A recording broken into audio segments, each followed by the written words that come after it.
Hello everybody. It's a real pleasure for me to be here today to talk about this product that I'm very emotionally attached to. And this product is called Natural Clay. My name is Neil Bosshard.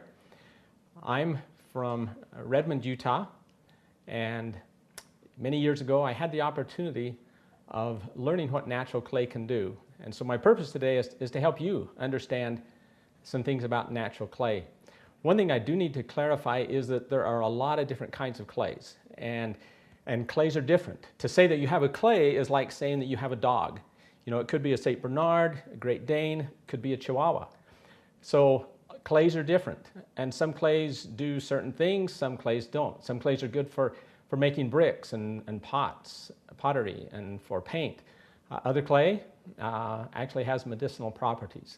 And that's the kind of clay that I'm going to talk about today, a clay that we have found as a natural clay has some medicinal qualities.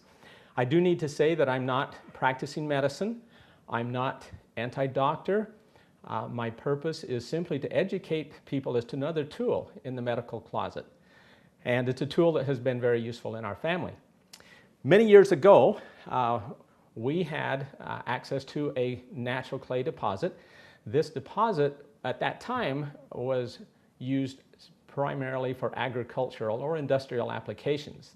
The only application that we had ever used it for medicinally was in the early 1900s. My father got an infection in his hand as he was a little boy, and this infection got so bad that it developed a bright red streak up his arm into the armpit.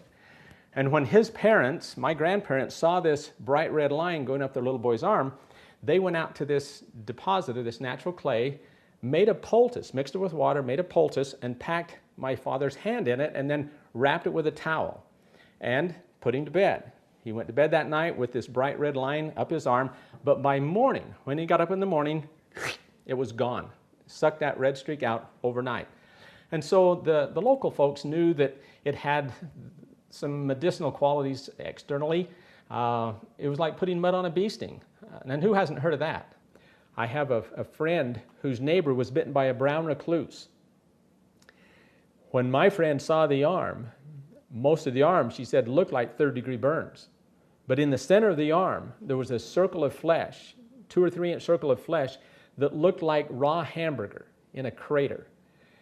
She said to her friend, boy, it looks like that would hurt. He said, you don't know what hurt is.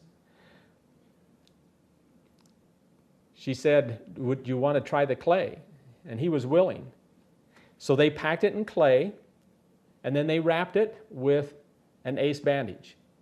Within 10 minutes, his pain level dropped from a 10 to a 2.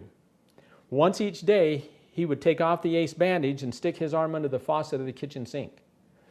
Any clay that washed off, washed off. Any clay that stuck to the wound, down inside that crater, inside that hamburger-type flesh, he just left. They didn't scrub it, didn't make it hurt.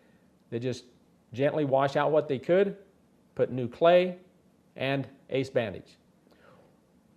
Changed it every day for a week, and in 1 week it was 90% healed. He went back to the doctor to show the doctor how it had improved. The doctor looked at it and said, now we know it wasn't a brown recluse. This guy just about decked him. He said, I wanted to punch his lights out.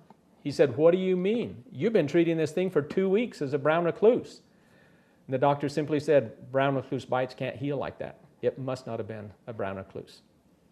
Now, we've seen many brown recluse spider bites heal like that, and even better, especially if you don't wait 2 weeks.